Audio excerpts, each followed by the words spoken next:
The Magic Island is a very real place to Mrs. Gregory and her little party of loyal friends.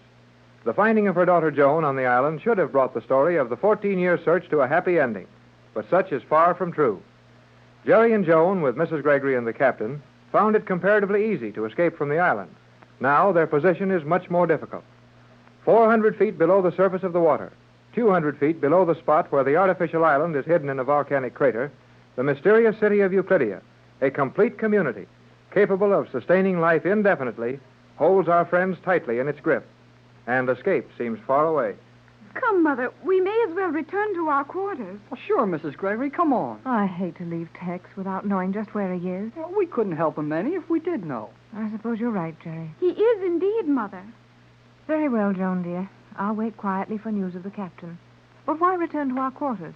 We may as well continue our inspection tour of this underwater city and learn all we can about it. It is time for our lunch. Oh, boy. Grub. Grub. Yeah, you know, grub, chow, victuals, eats, foods. Jerry Hall, if you would only say what you mean. Oh, I did. You just don't understand English. Do you understand it? Do I? Please, Why... Joan and Jerry, don't start another of your arguments now. Oh, I'm sorry, Mrs. Gregory. Come on, let's go to lunch. I don't feel that I care for anything. Oh, sure you do. You've got to eat something whether you feel like it or not. Yes, Mother. It is foolish to deprive yourself of the nourishment your body needs merely to give your mental depression full sway. Hey, listen. It is indeed time for our lunch, and we must hurry to eat it as we will be given only a limited time. Very well, Joan. Are you sure which way we go? Oh, that's easy. We take that elevator right over there.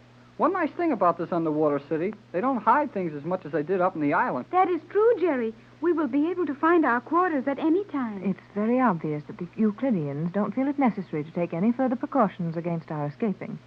They know we can't escape. Oh, gee, Mrs. Gregory. Quit acting so down and out. We're not licked yet. Perhaps you don't realize when you're licked, Jerry, but I feel rather thoroughly beaten. We are in no danger, Mother, and we have unlimited time in which to plan. There is still hope. Oh, sure there is. Well, here's the elevator. I know it's the right one because the girl submarine commander showed it to me. We must go quickly or the luncheon will be removed. Yeah, we have to eat just when these fellows want you to or they take it away from you.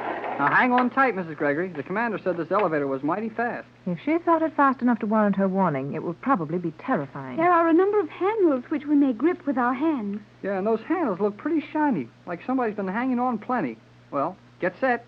Here we go. Can you operate this, Jerry? Well, I can try.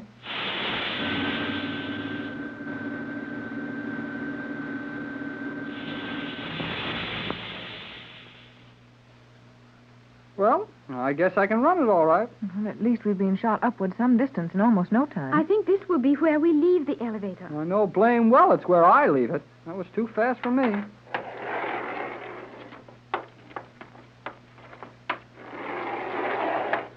We are on the proper level. The section containing our quarters is just ahead. You're a good guesser, Jerry. Oh, I must be. I sure didn't feel any too sure when that elevator would land us, though. We are now walking on the noiseless steel. The corridor outside our quarters is noiseless. I think we are correct. Yes. That should be the door right over there. Hey, wait a minute. Sounds like another elevator coming.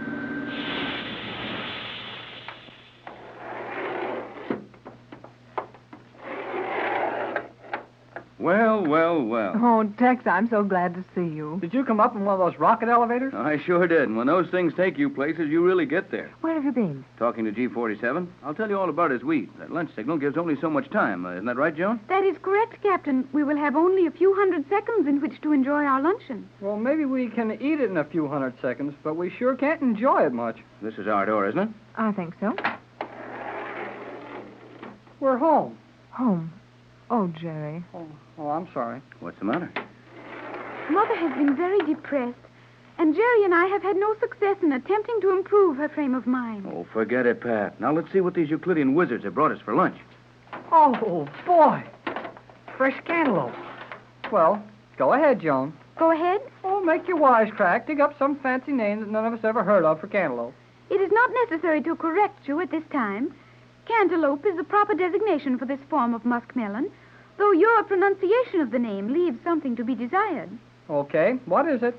Cantaloupe, the name being derived from the castle in Europe where this melon was first grown, Cantaloupe Castle. Well, cantaloupe, it's swell. Indeed it is, Jerry. Ice cold and perfectly ripened. I have to hand it to these Euclidean gardeners. They make food taste better than we can. They grow it under artificial light. Are you sure this melon was grown here, Tex? Positive. G47 told me that everything eaten in Euclidia was of their own production. It sure couldn't be any better if it had grown under real sunlight. I think you are all making a mistake when you refer to the sunlight of this underwater city as artificial. How can we be mistaken, Joan? We're under the ocean. This light doesn't come down through the water. We know it's manufactured here. Therefore, it's artificial.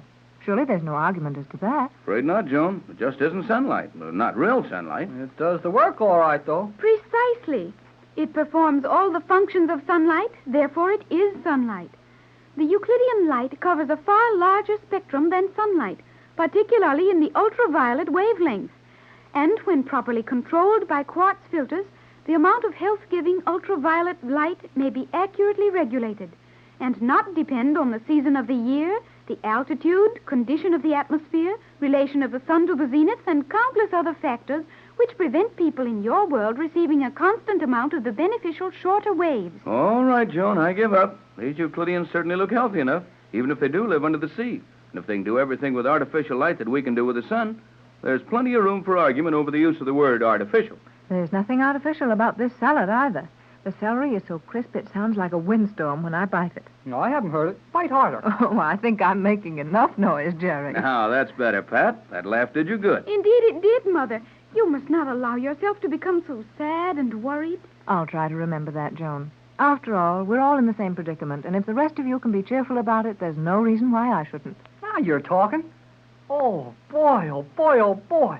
I don't see how anybody could be anything but cheerful with a meal like this in front of them. I would say there was but little of the meal left in front of us at this time. That's right, Joan. We've certainly eaten as if we never expected to get another meal. Oh, looks like we didn't eat this one any too fast, either. Why, the table is sinking through the floor. It is, indeed. We were late in arriving for our lunch. Oh, so that's where all this food comes from. I thought of noiseless servants jumping in and out with huge trays while we weren't watching. This thing works just like a dumbwaiter. It seems to. I suppose there is a passageway below this section where food is delivered to the living quarters from the kitchen. Well, I'll bet you're right, but I'll miss my guess if they call them anything as common as kitchens here. You may be sure they do not. On Euclidia, the chambers where the food is prepared are referred to as the dietary laboratories. Uh-huh. I knew it. These scientists just can't resist dressing everything up in technical terms, can they? They do seem to lean that way. But if all our meals are as appetizing as that one was, I'm not at all interested in what they call their kitchens. Me too. I mean, me neither. Oh, no, neither am I. Oh, something. Oh, that floor section nearly caught my foot. I was watching for it. I knew they wouldn't leave a hole where that table went down. Well, now that we've had our lunch in 200 seconds, or whatever it was, let's talk about what we've accomplished so far. Well, we know that the volcano eruption that the scientists put on scared away that fleet of ships Johnson had come down here to try and rescue us. And we know that with them went our last hope of rescue. No doubt of that. We'll never be allowed to reach any means of communication here. But there's always the chance of escape. I agree with you, Captain. Escape from this city below the sea would seem difficult and may prove an impossibility. But until that is proven, I feel that we should hope and continue to learn all we may about the city. Good girl, Joan. That's the spirit. And, Pat, I want you to get in line with the rest of us.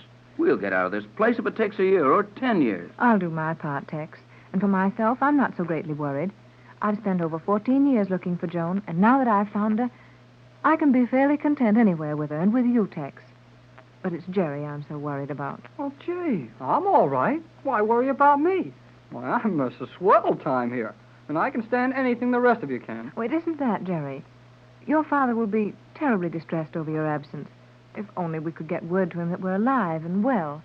The poor man must be nearly out of his mind. Yeah, I guess it is sort of rough on Dad. We will advise your father the instant we are allowed to operate any means of communication. We sure will. Now, in the meantime, let's plan and keep thinking. Did you learn anything of value to us in talking to G47? Plenty, but I haven't figured out how we can use it. Oh, what was that, Captain? Well, the one thing I was most worried about, as far as our escape is concerned, was the fact that the island is submerged and is going to stay that way for an indefinite period.